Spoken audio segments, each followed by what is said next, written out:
right, hello wine drinking people. Today is Wednesday, the 5th of November. Whew, man, this year just flew by.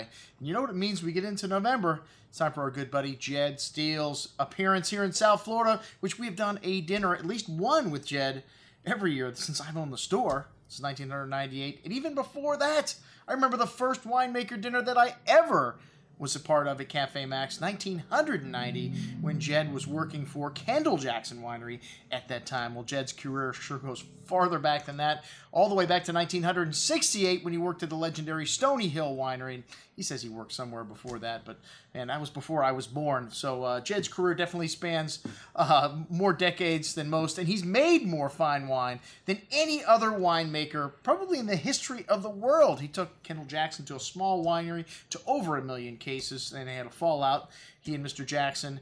And then he started to work for another large winery, Chateau Ste. Michelle, Stimson Lane. He consulted for Columbia Crest and then Villa Mount Eden at that time here in Napa Valley, and numerous other brands. So he's had his hands in a lot of boxes of wines over the years, but we were the first people to support Jed when he started his own winery, his own label in 1993, and these wines are awesome. Jed truly makes wines for the people. His top wine, Stymie, is named after a racehorse that his grandfather bet on, which they won the money to bring the family out to California, and it's still only $40 a bottle. The Merlot is absolutely spectacular. He's come out with this new wine, the Outcast, because most of Jed wines today, and Jed's winery is located up in Lake County, so people up in Lake County may feel a little bit like an outcast.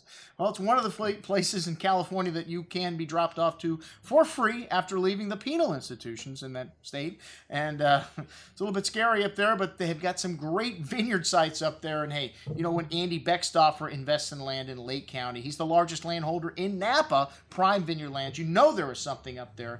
And hey, one of Jed's wines is Lake County of the Red Hills. Is Andy Beckstoffer's vineyard. One of the greatest values we have in the store in the Cabernet section. There's a ton of value coming out of Lake County. And it's a very diverse area. You got a lot of different grape varietals that do well up there. His Pinot Noir, the Shooting Star, which that's Jed's middle name, Tecumseh, which means shooting star in Native American Indian. And these wines are $10 to $12, $15 a bottle. Incredible values. And one of the things that Jed learned over his 10 years of making wine for many other people was what some of the greatest vineyard sites in California were. And he's such a great guy. He makes friends with everybody very easily, and he knows a lot of these growers and has for a long time. And like I said, these guys would rather sell to Jed probably than anybody else. He makes some great wines from Southern California. His Pinot Blanc and some Pinot Noirs come out of there.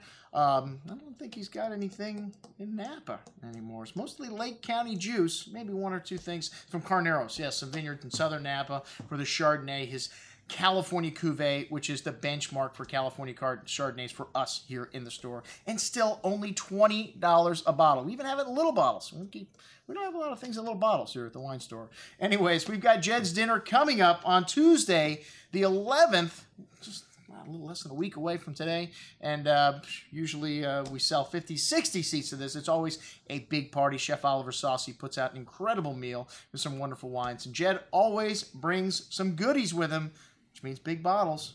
All right, check it out, everything we're going to be drinking with our good friend Jed Steele at Cafe Maxx. I'm your host, Andrew Lampasoni, signing off for the Wine Watch, saying remember, always drink the good stuff first.